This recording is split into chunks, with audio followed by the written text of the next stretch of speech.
Hello tout le monde. On est déjà vendredi. Ça passe vite. Ouais.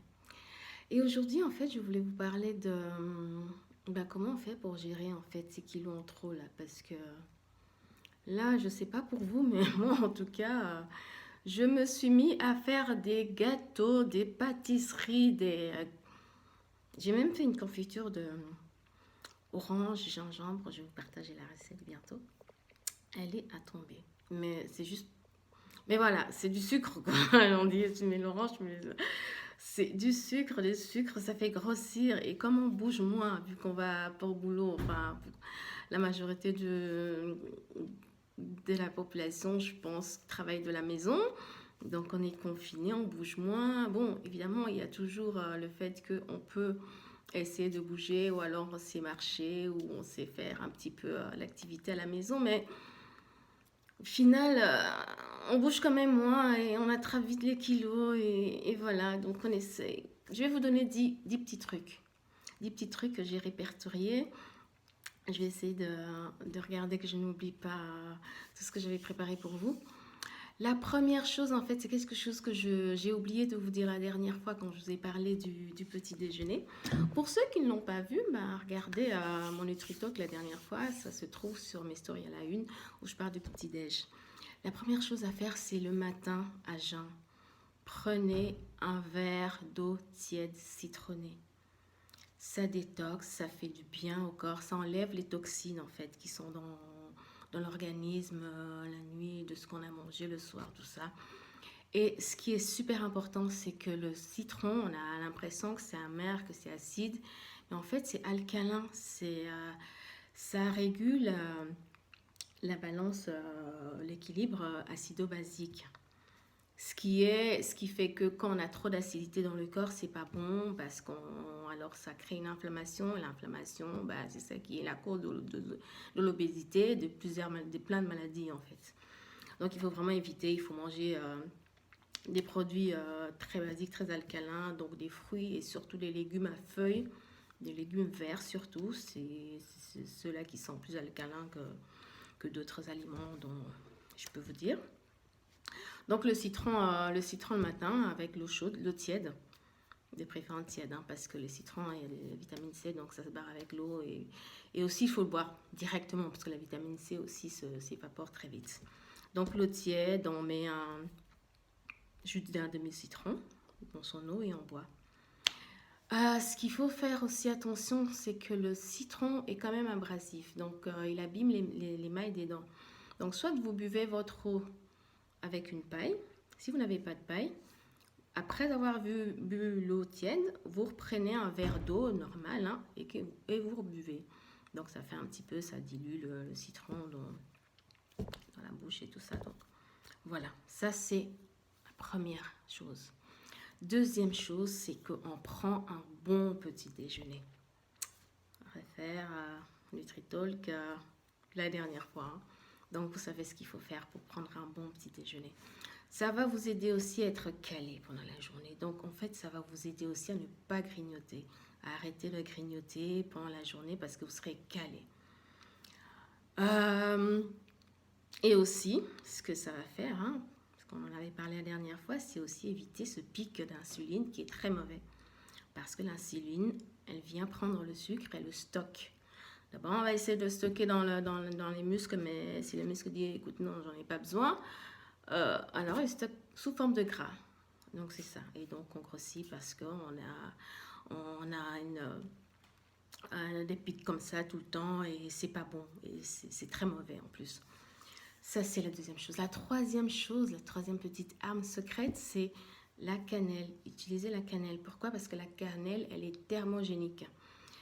C'est-à-dire qu'elle augmente en fait la température du corps, ce qui accélère le métabolisme, ce qui fait qu'on brûle de la graisse. Et ça diminue aussi le taux de sucre dans le sang, donc cette fameuse hyperglycémie. Et donc voilà, la cannelle, vous pouvez le mettre partout. Hein. Moi, d'habitude, je le mets dans mes porridge. Quand j'ai terminé mes porridge, je mets la cannelle, je mets des fruits. Enfin, des fois, d'habitude, je mets la pomme ou les bananes. dans vos sucreries, dans vos plats sucrés, dans vos pâtisseries, enfin, un peu, vous pouvez mettre la cannelle un petit peu partout dans vos thés aussi. Il y a des petits thés chai là qu'on appelle thé chai, on met un peu de cannelle dedans, voilà, un peu épicé. C'est super bon, donc n'hésitez pas, la cannelle, elle aide beaucoup. Vous pouvez même faire un thé à la cannelle, hein. Vous prenez vraiment de l'eau chaude, vous faites bouillir de l'eau, vous mettez la cannelle, vous mettez du miel, ça vous fait un petit thé, quoi. Et vous buvez ça comme ça, de temps à autre, ça va aider aussi. On en était à 3. Quatrième point, privilégier les aliments à densité nutritionnelle riche. C'est quoi les aliments à densité nutritionnelle riche? Donc, on a soit les aliments à densité calorique, donc ça veut dire que ça t'apporte que les calories. Ça n'apporte rien d'autre que les calories. Donc, les calories, on appelle les calories vides. Donc, on bouffe quelque chose, mais c'est vide nutritionnellement. Donc, le corps ne reçoit rien que les calories. Ça c'est les calories vides, c'est les choses industrielles, transformées, hydrogénées, enfin, toutes les conneries qu'on vend dans les sachets, emballés, dans les bazars, faut éviter. Les bons produits, donc les fruits, les légumes, les céréales complètes, voilà, les choses saines qu'on trouve en vrac, que Mère Nature a créé. C'est ça qui apporte la densité nutritionnelle, donc des bons nutriments dans le corps pour bien être rassasié, pour que le corps ait assez. Prenez un exemple. Vous avez un bon paquet de chips, vous êtes en train de manger, vous regardez la télé, vous mangez. Et tiens, mon paquet de chips, c'est terminé. Prenez 10 bananes, essayez de faire la même chose. Ah tiens, je ne m'en suis pas rendu compte, j'ai mangé 10 bananes. Ben non, ça n'arrive pas. Parce que la banane est trop riche. Dès que tu en manges une, ou même deux, enfin, pour ceux qui arrivent à manger même deux, on est plein, on n'arrive plus parce le corps a assez de nutriments. Donc c'est ça en fait, les aliments à densité nutritive. Donc posez-vous la question, ce que je suis en train de manger, est-ce que ça me nourrit ou ça me détruit? Et aussi une autre technique quand on mange, c'est vraiment manger en pleine conscience. Je sais, ça fait un peu, mais vraiment manger en ayant conscience de ce qu'on mange, manger lentement, essayer de mâcher vos aliments parce que le cerveau a besoin d'une vingtaine de minutes pour déclencher la satiété. Donc si on mange vite, on mange trop. Donc ça aussi, c'est quelque chose qu'il faut éviter. De manger vite ou devant la télé ou voilà, en faisant 10 000 choses, tu regardes ton GSM, tu bouffes. Hein. Essayez vraiment de manger, on se met à table, on mange tranquillement, voilà. Beaucoup boire, ça draine, hein, ça détox. Minimum 2 litres si on y arrive ou 8 verres de liquide, que ça soit de l'eau, tisane, thé vert, ce que vous voulez, des smoothies, enfin, du liquide. De préférence non sucré, évidemment. Je pense qu'on est à 7e, je sais plus, je compte plus. Essayez de faire du sport régulièrement. De préférence 30 minutes. Moi, ce que je fais en fait, ce que j'essaie de faire, je ne dis pas que je suis régulière tous les jours, j'essaie de faire le matin, j'essaie de faire 15 minutes le matin ou 10 minutes le matin. Dès qu'on se réveille, hop, on se met en route, on met l'organisme en route aussi, on se fait un petit peu 10 minutes. Et en fin de journée, vers 17-18 heures, pas trop tard non plus, parce qu'après, on se réveille trop, c'est pas bon aussi pour notre rythme circadien, ça je vous en parlerai une autre fois du rythme circadien, c'est très important parce que ça régule vraiment tout notre organisme. Vraiment faire attention avant de dormir, ne pas trop s'exposer aux écrans, télé, téléphone, lumière bleue. Vraiment laisser le corps le temps de se reposer, de se mettre en mode dodo, quoi. Donc le sport, de préférence avant 19h quand même. Et 30 minutes, 30 minutes pendant la journée. Si on est sportif, évidemment, on fait plus. On fait 1 heure, on fait que vous voulez, hein. Ou alors, ceux qui ont l'opportunité de sortir, vous faites vos 10 000 pas par jour. Ça, c'est aussi idéal de sport, évidemment. Plus on fait du sport, plus on se fait des muscles. Et plus les muscles ont besoin de brûler pour avoir l'énergie. Donc, on brûle quoi? On brûle la graisse. Donc, voilà. Une autre dernière, enfin, 8e. Ouais, je pense que c'est la 8e. Enfin, j'avais noté, mais je ne sais plus. Oui, ne plus manger 3 heures avant de dormir. Pourquoi? Parce que la digestion se ralentit aussi le soir. Donc quand on mange trop, on stocke.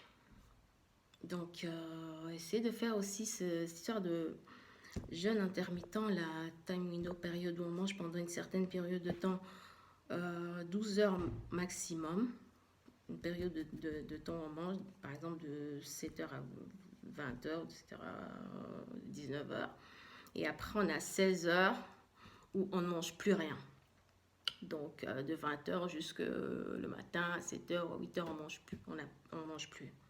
On peut boire, hein, évidemment, vous buvez de l'eau, vous buvez ce que vous voulez, mais vous ne mangez plus. Ça, c'est aussi quelque chose qui aide beaucoup.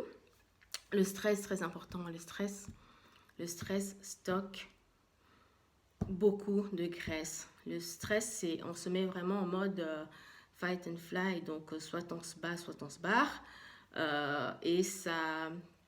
En fait, ça détraque aussi le corps parce que ça sécrète la noradrénaline qui va mobiliser les muscles parce que voilà, on est en mode danger, on ne sait pas ce qu'on va faire, soit on se barre, soit on se bat ou des choses comme ça.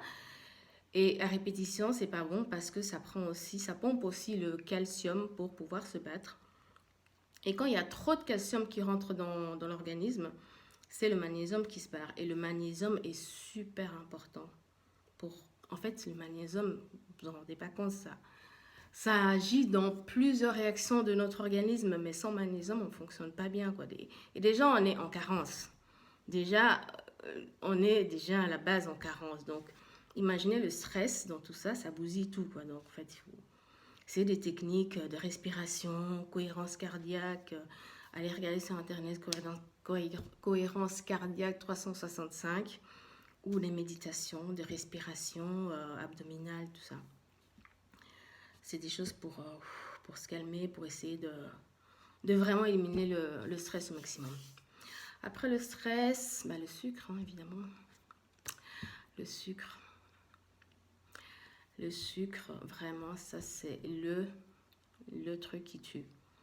C'est pour ça que même moi, dans mes préparations, j'essaie de mettre vraiment du sucre complet ou des sucres de sirop d'érable, des choses qui sont un peu moins... qui activent moins aussi le pic d'insuline, quoi, qui est aussi un peu, comment on va dire, le sucre lent, qui essaye de... qui se met plutôt bas, qui essaye pas de trop... voilà, désorganisé, enfin, entre insulinémie, enfin bref. Voilà, vous avez compris. Notre insuline dans le sang. Donc, on conseille d'habitude de ne pas prendre de 25 grammes de sucre ajouté. 25 grammes, 5 grammes, c'est une cuillère à café, hein, 5 grammes. Donc, c'est 5 cuillères de sucre ajouté. Donc, pas les sucres qui est dans les produits naturels. Dans naturel, je parle de sucre dans les céréales complètes, dans les fruits, dans les légumes. Je ne parle pas de biscuits. Hein. Le sucre qui est dans un biscuit, c'est un sucre rajouté. Donc, on est bien d'accord. Donc, 25 grammes, c'est vite. On y est vite. Voilà. Bon, le temps passe vite. Je suis déjà à 13 minutes. Je dois faire mon TED Talk. Hein. Vous avez voulu des vidéos courtes, donc il faut que j'aille vite. Donc, voilà. Donc, pour terminer, je pense qu'on est à la fin. Le sommeil, très important. Très important parce que, voilà, quand on dort pas, comme on dit, qui dordine, mais le contraire aussi, quand on dort pas, on fait des insomnies ou qu'on dort tard, on grossit. Ça, c'est prouvé, c'est quelque chose qui est prouvé. Je vous expliquerai une autre fois si vous voulez, mais bon, voilà, on est pris par le temps. Voilà, je pense que j'ai fait le tour. Je pense qu'on a fait les 10 points. Et puis après... vraiment éviter tout ce qui est industriel, comme je vous ai parlé des calories vides, tout ça. Et nourrissez surtout, ce que je voulais dire avant de terminer tout ça, nourrissez votre corps. Le corps, il est là pour vous aider. Il fonctionne super bien, il sait se réparer, il sait se régénérer. Quand vous blessez ou vous coupez, il se répare. Il n'y a plus de cicatrices, il n'y a plus de coupures. Mais il a besoin qu'on lui apporte tout ce dont il a besoin pour fonctionner. Donc, nourrissez votre corps, prenez bien soin de vous, prenez bien soin de votre corps. Et voilà, et à la prochaine fois. C'est fut court, mais c'est fut bon. Bisous, bonne journée, bonne semaine, à la semaine prochaine.